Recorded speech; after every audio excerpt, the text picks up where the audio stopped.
G20 summit में budget से अधिक खर्च किए जाने का दावा भ्रामक। क्या है इस आंकड़े की सच्चाई? G20 समिट के लिए करीब 990 करोड़ रुपए का बजट हुआ था आवंटित।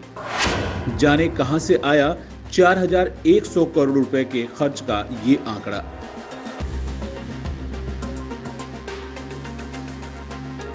G20 समिट की कामयाबी ने दुनिया के नक्शे पर भारत की नए पावर सेंटर के तौर पर एक गहरी छाप छोड़ी है। सदस्य देशों के अलावा विपक्ष के नेता भी इसकी तारीफ करते हुए कह रहे हैं कि ये भारत की एक अहम कूटनीतिक सफलता है। अमेरिकी सरकार ने भी खुद इस समिट की प्रशंसा की है। इस आयोजन ने प्रधानमंत्री नरेंद्र मोदी की छवि को एक प्रभावशाली वैश्विक नेता के तौर पर खड़ा किया है। नई दिल्ली में पहली बार आयोजित हुए G20 समिट के लिए सरकार ने जो तैयारियां की थी, उसमें भारत की परंपराओं के अलावा आधुनिकता की भी चमक नजर आई। लेकिन कार्यक्रम खत्म होने से पहले ही केंद्र सरकार द्वारा G20 समिट के लिए किए गए खर्चे को लेकर विवाद शुरू हो गया। राज्यसभा सदस्य और तृणमूल कांग्रेस के राष्ट्रीय प्रवक्ता साकेत गोखले ने कुछ मीडिया रिपोर्ट्स का हवाला देते हुए दावा किया कि भारत सरकार ने G20 समिट के लिए बजट में मिली राशि से 300% ज्यादा खर्चा किया है। साकेत के मुताबिक सरकार ने इस सम्मेलन के लिए 990 करोड़ रुपए के बजाय 4100 करोड़ रुपए खर्च कर दिए। इसके अलावा वही कांग्रेस ने भी G20 सम्मेलन में कथित तौर पर खर्च हुई इस बड़ी रकम के बारे में ट्वीट करते हुए सरकार को घेरा।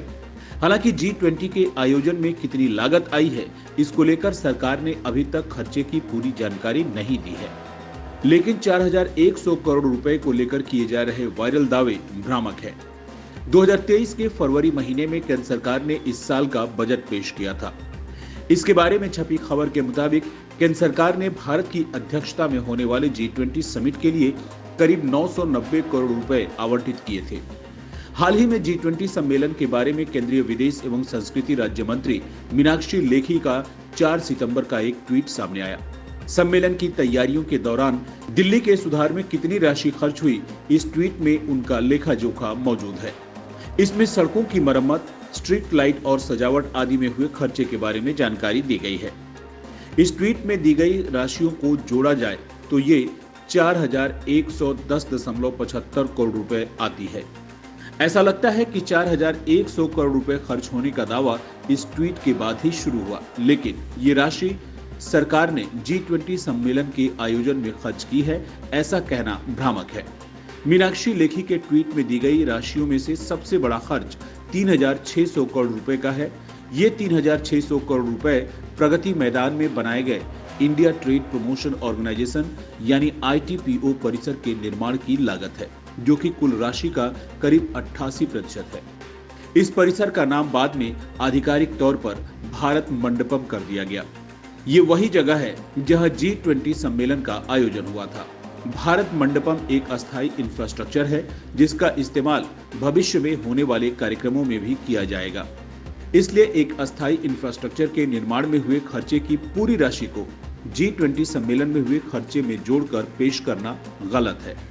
ध्यान देने वाली बात है कि ITPO परिसर के पुनर्विकास के लिए साल 2017 में ही 2254 करोड़ रुपए का आवंटन कर दिया गया था। साथ ही प्रगति मैदान के आसपास टनल बनाने के लिए 800 करोड़ रुपए का बजट भी उसी साल आवंटित किया गया था। इस बारे में छपी खबर के मुताबिक साल 2019 में इस राशि को बढ़ाकर करीब 1000 करोड़ रुपए कर दिया गया था। भारत मंडपम को बनाने में 2700 करोड़ रुपए का खर्च हुआ है, जिसमें टनल बनाने का खर्चा शामिल नहीं है। कुछ फाइनेंशियल एक्सपर्ट्स के मुताबिक एक अस्थायी बुनियादी ढांचे को बनाने की लागत को किसी कार्यक्रम की मेजबानी के खर्चे के साथ नहीं जोड़ा जा सकता है, क्योंकि इस इमारत का उपयोग आने वाले कई वर्षों तक होगा। वरिष्ठ चार्टर्ड अकाउंटेंट गोपाल केडिया ने मीडिया से बातचीत में बताया कि इस तरह की संपत्ति का इस्तेमाल भविष्य में होने वाले कार्यक्रमों में किया जा सकता है, इसीलिए इसे सिर्फ एक सम्मेलन में हुए खर्चे में नहीं गिना जा सकता। उन्होंने आगे कहा कि सही मायने में इस खर्चे का आकलन इस तरह से किया जा सकता है कि अगर इसके आयोजन के लिए भारत मंडपम को किराए पर लिया जाता तो कितना खर्च आता।